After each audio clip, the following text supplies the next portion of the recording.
Imagine waking up to a silence that doesn't feel normal. The lights won't turn on. Your phone has no signal. The internet is gone. Your car won't start. Outside, traffic lights are dark, and even the familiar voices on local radio have disappeared. What would you do in the first 24 hours? Whether triggered by a high-altitude nuclear explosion or a powerful solar storm, an electromagnetic pulse, better known as an EMP, could disable large portions of the electrical grid. Experts continue to debate how likely such an event is, but one fact remains the same. The first day after a widespread power failure would be filled with confusion, uncertainty, and critical decisions. And the choices you make during those first few hours could have a lasting impact on your safety. Modern life depends on electricity in ways most of us rarely stop to consider.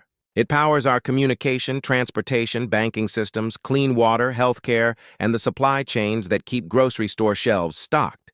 If those systems suddenly stopped working, everyday routines could change in a matter of minutes. In this documentary, we'll explore what the first 24 hours after a major EMP event could realistically look like, the common mistakes many people might make, and the practical steps that can help you stay safe, stay calm, and make better decisions during those critical first hours. Section 1. Understand the situation before you react. The first challenge isn't finding supplies. It's understanding what has actually happened. At first, many people would assume they're dealing with an ordinary power outage. They might expect the lights to return within a few hours, just as they have before. But if multiple electronic devices fail at the same time, your vehicle refuses to start, and communication networks disappear across a wide area, the situation may be far more serious. Before rushing outside or making quick decisions, pause for a moment. Check whether battery-powered devices still work. If you have a battery-powered or hand-crank radio, listen for emergency broadcasts. Look outside and observe your neighborhood. Are nearby homes dark? Is traffic moving? Do others appear equally confused? Those first few minutes aren't about panicking. They're about gathering information before taking action. Section 2. Secure water. Immediately. Once you've assessed the situation, your next priority should be water. Many communities rely on electrically powered pumps to move water through the system. Even if water continues flowing at first, pressure can begin to drop as backup systems become overwhelmed or shut down. Don't wait to find out. Fill bathtubs, sinks, buckets, bottles, and every clean container you have while water is still available. Keep drinking water separate from water intended for washing or flushing toilets. A common emergency guideline recommends storing at least 1 gallon of water per person each day. If you can safely collect more, you'll have a greater margin for unexpected delays. Once the taps stop flowing, the opportunity may already be gone. Section 3. Protect your food supply. After water, your attention should turn to food. One of the easiest mistakes to make is repeatedly opening the refrigerator to check what's inside. Every time the door opens, valuable cold air escapes. A closed refrigerator can generally keep food cold for around 4 hours. A full freezer may keep food frozen for approximately 2 days if it remains unopened. Plan your meals carefully.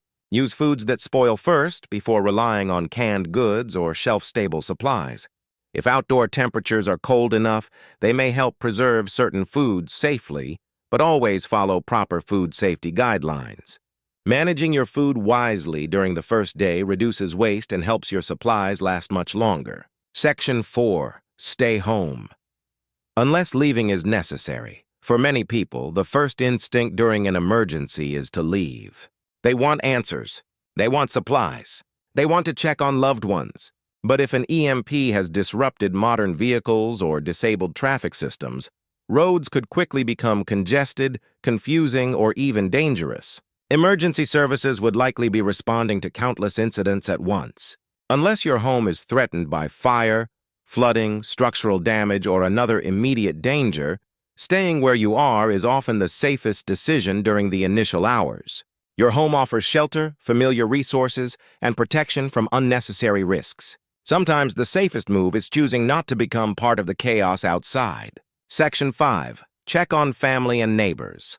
Preparedness isn't measured only by what you have.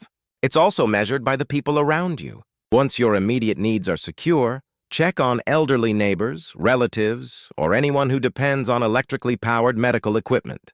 A simple conversation can make a meaningful difference. Neighbors can exchange information, watch over each other's homes, share supplies when appropriate, and combine useful skills.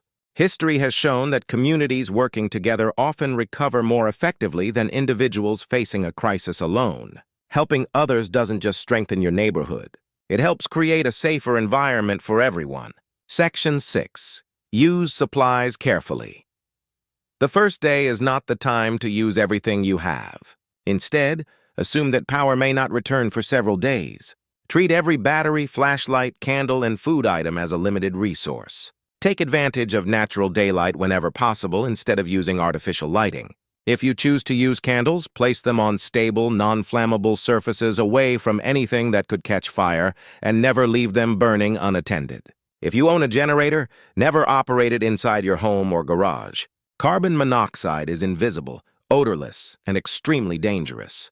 The small choices you make during the first 24 hours can determine how well you're prepared if the emergency lasts much longer than expected. Section 7. Stay calm and avoid rumors. As uncertainty grows, so does misinformation. Without internet access or television, rumors can spread surprisingly fast through conversations and speculation. Not every story you hear will be true. Avoid making major decisions based on unverified information or fear. Whenever possible, rely on official emergency broadcasts from trusted radio sources. Staying calm isn't just about controlling emotions. It allows you to think clearly, evaluate risks, and make better decisions. In many emergencies, panic causes more problems than the situation itself.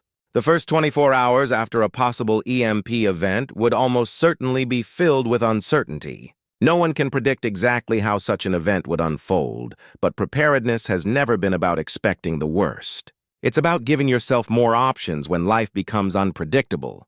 By taking time to understand the situation, securing water, protecting your food, conserving essential supplies, checking on those around you, and avoiding unnecessary travel, you'll be in a far stronger position while authorities assess what has happened.